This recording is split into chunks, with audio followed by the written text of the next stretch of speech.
Hai teman-teman, nama saya Jonas Utara Pangaribuan dengan NIM 71 2021 294 dalam rangka mengerjakan tes akhir semester yang diberikan dosen Sejarah Gereja Indonesia kepada saya akan memenuhinya dalam storytelling, yaitu dengan judul Masuknya Bangsa Eropa ke Nusantara. Saya akan berfokus kepada bangsa yang pertama masuk, yaitu bangsa Portugis. Pada saat itu kira-kira awal abad ke-16, Indonesia yang kita kenal saat ini masih bernama Nusantara dan berbentuk kerajaan yang terpecah belah.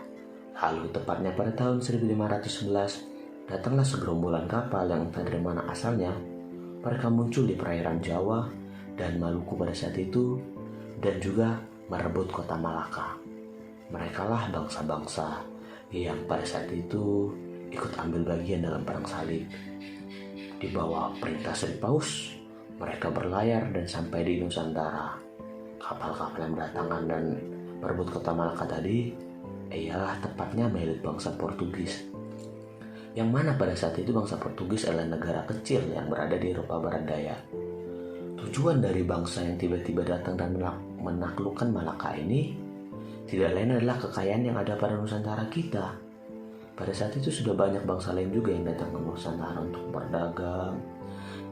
Oleh sebab itu, bangsa yang datang dari jauh ini tergiur untuk mengambil kekayaan yang ada di Nusantara. Selain untuk mengambil kekayaan yang ada di Nusantara, tujuan lainnya yaitu untuk memonopoli perdagangan yang mana yang tadi saya katakan di Nusantara sebelum masuknya mereka sudah ada perdagangan yang ada di Nusantara.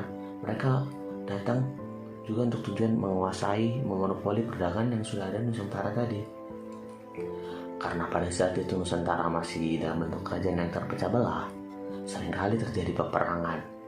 Bangsa Portugis ini sering bekerja sama dengan penguasa yang satu untuk mengalahkan penguasa yang lain. Perang tersebut terjadi sepanjang abad ke-16 dan bangsa Portugis pun dengan taktiknya tadi berhasil menang melawan musuh mereka yang paling kuat, yaitu Malaka.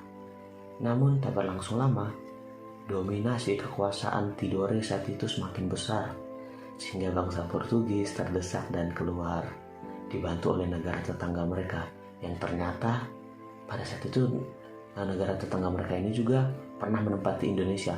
Namun pada saat kerajaan Portugis ini terdesak, negara tetangganya ini ada di Filipina dan mereka membantu bangsa Portugis untuk keluar.